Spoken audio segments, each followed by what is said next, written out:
Welcome to the show. Now, for tens of millions of Nigerians, as the sun sets every day in the big cities, nighttime means darkness. The country has one of the lowest net electricity generation per capita rates in the world, with an estimated 50% of the population deprived of access to electricity. But it's even worse in the rural areas and villages, where about 90 million people live entirely off the grid. Generally, the majority of households with no electricity live in the north. Enter Nigeria's Rural Electrification Agency, which was created to bridge the gap. The agency's mission is to provide access to reliable electric power supply for rural dwellers, regardless of where they live and what they do. But after decades of neglect, corruption, planning shortfalls, and lack of funding, how feasible is the agency's mission? Well, to answer that question, I have in the studio with me Dr. SANUSI OHIARE, who is the Executive Director, Rural Electrification Fund in Nigeria's Rural Electrification Agency. So good to have you. It's a pleasure to be here. Yes, and you've just been reappointed into this position. We can only wish you and your team well. Thank you very much. And we want to know how you are helping to drive this agency, because I was enthused by what the Minister of State for Power and some other top representatives of government said when you were reappointed, that the REA is one of the top performing parastatals under the supervision of the Ministry of Power, as it has continued to roll out solar off-grid power solutions and grid extension to millions of unserved and underserved Nigerians. So what are the successes you've achieved in that agency that's making the government to have so much confidence in reappointing you and others? Thank you very much, Sumna. As you know, electricity is very critical to every aspect of our lives, be it healthcare, be it education, businesses, your households. Electricity permeates every sector in terms of how critical it is. During the lifespan, the beginning of the administration, the President Muhammadu Buhari administration in 2015, because of the realization of this very critical role that electricity plays, they needed to solve the problem holistically, and holistically not just throwing money at the problem, but looking at what the regulations are, looking at what the policies are, looking at what guidelines can be put in place in terms of technical standards, and the likes, to allow private participation, new sort of business models that can drive, rural electrification and help us achieve scale as quickly as possible. So government realized that they needed to restructure the agency. That's why, the board at the time was restructured. We had a 7-man board, but this time around we had executive directors being members of the board as well. We were introduced, in 2017 into the REA as executive directors. They didn't have that before. The Rural Electrification Fund, which I had only been on paper since 2005. After the electricity power sector reforms. Exactly. So nothing was done. It wasn't operationalized until 2017 when we came on board. So the mandate was very straightforward. Go there, operationalize the Rural Electrification Fund, because obviously funding is one of the key challenges, and see how with the new regulations that was put in place, especially the mini-grid regulations at the time, and the Rural Electrification Strategy and Implementation Plan that was also approved, try and unlock new sources of funds.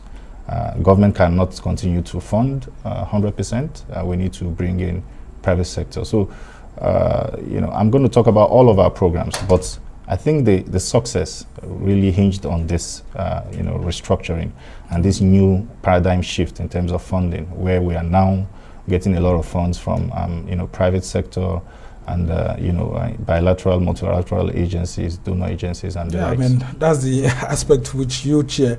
I want to find out how your agency is actually getting funds away from, the yearly budgets, which is not enough for the REA. Yeah. How have you been able to partner to get this bilateral funding and all of that you talked about? Okay, so with us coming on board in 2017, really, I think that really boosted the confidence of, the likes of the World Bank and African Development Bank, because some of us have background in international development. My background is in, I used to work with the German International Cooperation Agency, and we used to work closely, with other development partners within the country. And my former MD then, Damilola Ogumbi, who is also with the UN now, SE for All, she also had a background in this international development. So there was the confidence because... I think she was also a special advisor to yes, the president at the time. Yeah. So we understood, their language. We knew what they needed us to do for them to bring in funding. Of course, we were young, they saw a new lease of hope in the agency. And of course, we all had our experiences and backgrounds that speaks to the job that we were given, to do. So, just by approaching them, sitting with them, showing them the numbers, also showing good faith in terms of what government is willing to put on the table, they were comfortable, and the money started rolling in. So, of course, they will not give you all the money. So they'll give some and see how you spend it and how you utilize it in doing projects, and hopefully more can come. But I would like to qualify this by saying we are not 100% reliant on this sort of funds, because we know that they are of ad hoc basis. They are not sustainable. We are not the only country that doesn't have access to electricity in the world. We cannot continue to be the only countries to attract this sort of funds. So we've also quickly started looking at way forward in terms of locally strengthening our sources of funding, and we quickly looked at our Act, the Electric Power Sector Reform Act, which of course provided some sources of funding for the Rural Electrification Fund, but we realized that some of our sources of funding were hinged on, for instance, the regulator, Nigeria Electricity Regulatory Commission, which needs to determine some certain rates that comes to us. They haven't done that. But yeah, it's been a very big challenge, because I was at the National Assembly during the public hearing, and I heard that, and I was like, I don't know how your agency is being run. But I just want us to talk about how you're providing off-grid solutions to provide power to Nigerians in rural communities, in universities. I've seen some areas, including a market called Sura Market in Lagos, and one area market also, where you actually create these clusters and then they don't feed from the national grid. So how do you operate all of that? Okay, so when we started, we had the capital project, which was the only one, the only model through which we were providing electricity, and this was from the budget yearly. Between 2005 and 2017, even with the projects that were inherited from 1992 from the ministry, we had done up till 2021. We had done over 2,567 projects. But between when we came in 2017 and now, we had completed 1,700, which amounts to about 65% of all of the projects. So in terms of implementing, we've implemented more projects within this 5-6 year period than the entire existence of the agency since 2005. But then we realized that wasn't the only channel through which we can electrify. We needed new connections coming from isolated mini-grids, interconnected mini-grids. We needed to provide electricity to clusters, economic clusters, markets. We needed to provide electricity to universities, which was a priority of the government and handed down to us to do. We needed to provide electricity to health centers, especially with the pandemic coming on board.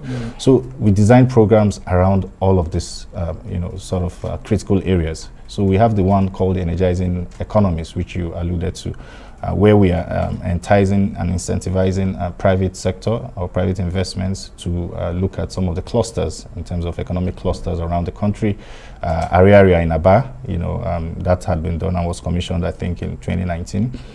The Sura market in Lagos, the Sabongeri market in Kanu, a couple of other Shomolu, a couple of other markets are being currently surveyed, so that they can also benefit. For the health, care, we've done about 200 primary health centers using solar hybrid solutions. And we are currently doing about 100 more of mid-level tertiary institutions, health. Yeah, I saw some of those universities that you're helping to power. It reduces the amount of energy that they consume and all of that. And you focus more on solar. Tell us how reliable is solar? Because a lot of Nigerians actually have very bad experiences with solar. Some of them, they keep telling you that once politicians come, put them around, they don't last more than a year or two. Yeah, these were some of the problems we met on the ground before we came. But by the way, before I answer that, the healthcare one I was mentioning, we are doing 100, isolation centers, and we are going to do 200 more in terms of primary health centers. For the tertiary institutions, of course, we are doing 37 federal universities and 7 university teaching hospitals, which we've commissioned about 7 now.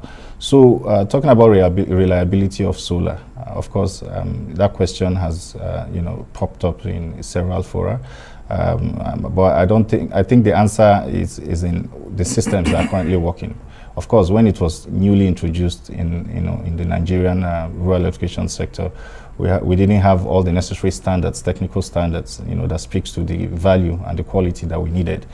That's something that REA had to develop. So if we're doing any project with us, we have a technical specification that was designed, in collaboration with, Standard Organization of Nigeria, the regulator, NEMSA, and the likes. And based on that standard, you cannot go below the quality that you are to provide, to the rural communities. So that has really helped to, more like reduce the failure rate in terms of, the quality that is being provided. But very quickly, I'll tell you that solar works. It's working all over the world. It's working in Nigeria. In some of our projects, you can go, you can see for yourself. The rural people are enjoying, in some of the places that we have, implemented. The universities, are enjoying the services. So it works. It's a very interesting development. And I would like to know what kind of partnership you actually have with institutions like this in ensuring that there's a high maintenance rate for all of these facilities, that not just a situation where you come, do all of that and just go away. And exactly. So for wear and tear will come in, and before you know this, exactly. the equipment are not working exactly. very well. Very good question. So for those in rural communities, for the small villages, let's say 300, 400, 500 households, we partner with the private sector, and we provide some funding, but they also bring in funds, from their equity or from debt, raising debt from commercial banks. So that will naturally spur them to want to operate and maintain and sustain the project because they have a skin in the game, right? So that's one way we are, taking care of that problem. These are experts, of course. Before they are shortlisted, they go through all the rigors of technical evaluation and the likes. For the universities, since it's within the university community and it's funded 100%, for the ones I mentioned earlier are not funded 100%, but for the universities, they are funded 100%. So what we did was to develop a sustainability plan that was developed by the technical department headed by my colleague, Engineer Baraka Sajo. And this sustainability plan speaks to how we would have some sort of steering committee between us and the university and some other stakeholders in terms of the operation and maintenance of the projects. Then for other rural communities that we fund 100%, rural projects that was fund 100% in rural communities, we have the Rural Electricity Users Cooperative Society, which is a society that we form in all of these our communities that we have projects in, and we train them on how to look at simple faults. And if it goes beyond them, of course, they report back to us and then we're able to handle. So these are some of the models that we've come up with in terms of operating and maintaining and sustaining some of our projects across. All right, very interesting indeed. When we come back from the short break that we're going on, we'll talk about the issues of funding and if indeed you actually get to have consumers of this off-grid solutions actually pay some monies. You're still watching the Arise TV, plenty more still ahead as we continue our chat about expanding electricity access to all in Nigeria. Stay with us.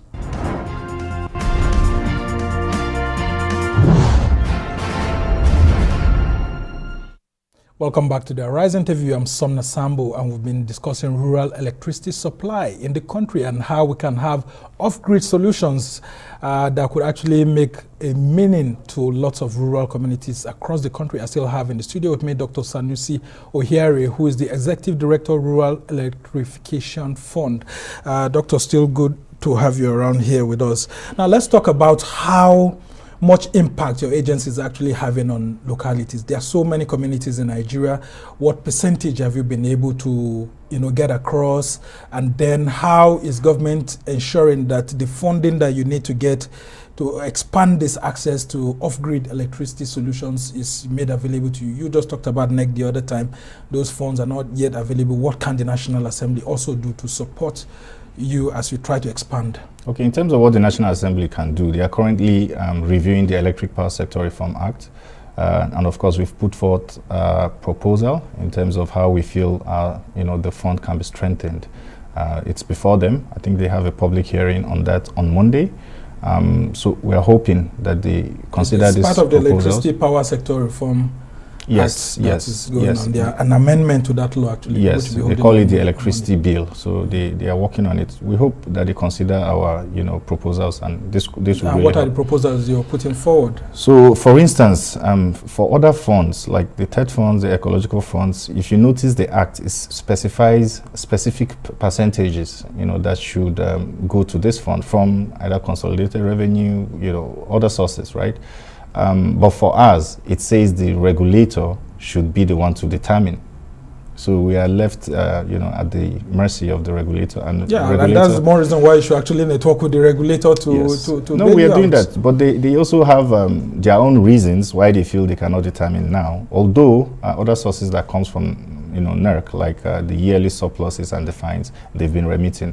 But we feel a major source should have come directly from a pool in terms of a certain percentage, just like other. Do you have a specific funds. percentage you're asking for? That's not for me to sit down. If you ask me, I can ask because I'm partisan, so I don't want to be the one to. I will definitely give a figure that I feel but it's something to be discussed. We have numbers that we're looking at in terms of what's being produced in the entire Nigeria electricity supply industry and the likes. But in terms of impacts, going back to your first question. So for new connections, given the limited resources that we've been able to raise, we've been able to do over 460-something thousand households. That's roughly 2 points. Spread across the country, spread or across just the country. major cities. Spread across the 6 geopolitical zones. Spread across the country. As a matter of fact, for the Rural Electrification Fund, that's a condition, a precondition for spending the money. It needs to spread across the 6 geopolitical zones. Right, so that's close to 2.5 million people that have benefited. Yeah, tell us some of those states you're currently having projects now. I'm very sure we have projects in almost every state. In every state we have projects for these particular programs, which government is providing part funding in terms of grants, and then the private sector is. We have projects in every state.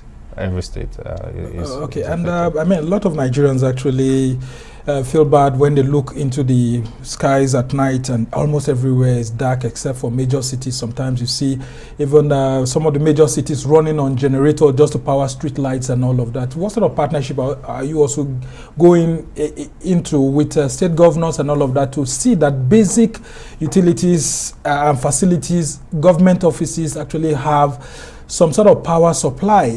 How can we integrate these solar solutions, not just in rural areas, but even to some parts of urban centers that you see that are terribly dark at night, including even the nation's capital, Abuja, here? Yeah, you're right. So our intervention is not just limited to rural areas, but because of this, same challenge that you've mentioned, we see ourselves always intervening in urban areas in terms of providing transformers, doing street lights, and even for some centers, health centers, universities within the urban areas, we are providing solutions. But if you understand the way the sector is structured now, you know that this is responsibility for the distribution companies. But as a government agency, we partner with them and we look at how we can continue to help and support in the urban areas. But talking about the state, in fact, my managing director, this is one of the core areas that he has focused on since he came on board.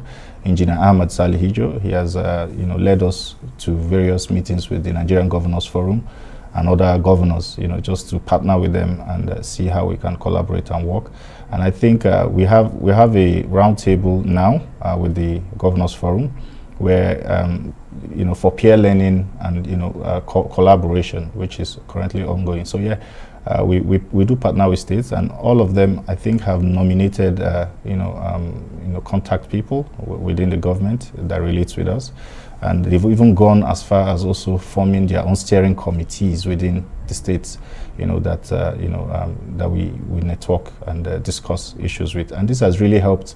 With issues of, for instance, getting land within the state to do projects, doing the environmental social impact assessments, just basically talking to the communities and making them understand in terms of enlightenment and what the program is about. And also how to protect the facilities, because and sometimes you put the facilities there before you know it's stolen or vandalized and all of that, and it becomes a big challenge.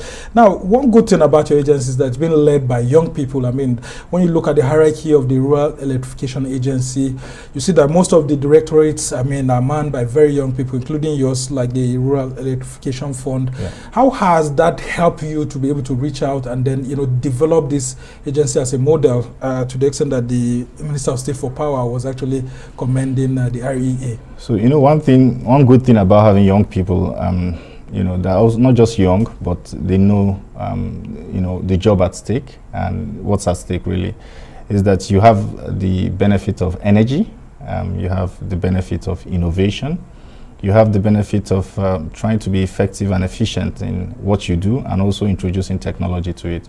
As you've alluded to, yes, out of the executive management, 4 of us, we had 3 are very young people below the age of 40. My managing director, Engineer Ahmad Salijo, young man that was appointed 2 years ago, doing fantastically well. I have a colleague, Engineer Barka Sajo, who is the executive director of technical services. He also joined us just a year ago. And before then, myself and you know, the former MD, Damilola Gumbi, young, equally young, we started in 2017 together before she moved on to the UN. So, and I believe that because of some of the progress that I've been able to make, and it was very deliberate for us as young people, because, you know, a lot of people do not give us opportunity. They feel like we just like to make noise on social media. We don't know what we are doing. So we took this as a challenge, like to prove them wrong. You know, we're very deliberate in trying to do our jobs effectively and to the best of our abilities and to the expectations of Nigerians. And that has really built the confidence of youths. I mean, we get a lot of feedback, you know, from them, and I think they are inspired by what we're doing, and we are grateful for it. It only motivates us, you know, to continue to do more. And also, the president has taken note of this. This is why you see, after me, when I came, me and Dami, you know, the next MD that came was also young, because the argument has been made that these young people are doing well here. There's no need to reinvent the wheel. You know, you need to encourage them and keep bringing in more young people. The APC Youth Lobby Group visited Mr. President. Yes. And I saw how he was elated, and he actually said that the Secretary to the Government of the Federation should actually expand the youth access into government, you know, make some of them board chairmen and all of that and so on. As we try to go into the next election, what do you think that the young people of Nigeria need to do? How serious should they take the issues of governance? Because some people, you talk to them, they tell you that no, politics, no, it's not their game, it's not their business. Incidentally, I'm a member of that APC lobby group, and you know, the goal is simple. Young people have capacity, they're brilliant, Nigerian youths are hardworking, they are doing a lot in their various spheres, and you know, government needs to continue to pay attention and give them, you know, the opportunities in governance and in politics. However, on the other side, we also try to tell our colleagues and, you know, young people that you know, we can't just sit down and continue to criticize. Come close, join political parties, start from your community, see what you can contribute. Let's know your areas of core expertise and strength. See how you can, you know, come in and, you know. Yeah, but they keep doing, and they say the older ones don't want to leave the stage. There's a difference this time around. No, I will tell you soon. All right. The difference this time around is, if you notice, the young people are united. We have come together, and to be honest, although we are doing this from the angle of our party, but it is not supposed to be a partisan thing. It is a youth affair. It is not a matter of, oh, this is APC or PDP. We expect that whoever emerges in terms of winning the election should take this issue of, you know, bringing and emancipating. So you think young people have shown capability in running government agencies and all of that? They have, actually. How about the issues of corruption? I mean, a lot of people want to live large and all of that, just get wealthy overnight and all of that very quickly. That's the thing. The people that are currently there, some of us that have, you know, been there, you know, have also demonstrated that it doesn't need to be that way. Right, you need to try to build a legacy. Right, you need to try to demystify governance. You don't need to live above your means. You can still be who you are, and people appreciate you, you know, for that. Well, I'm very sure you undergo heavy financial pressure every now and then, because once young people see you in government, the next thing they do is start asking you for money. Yeah.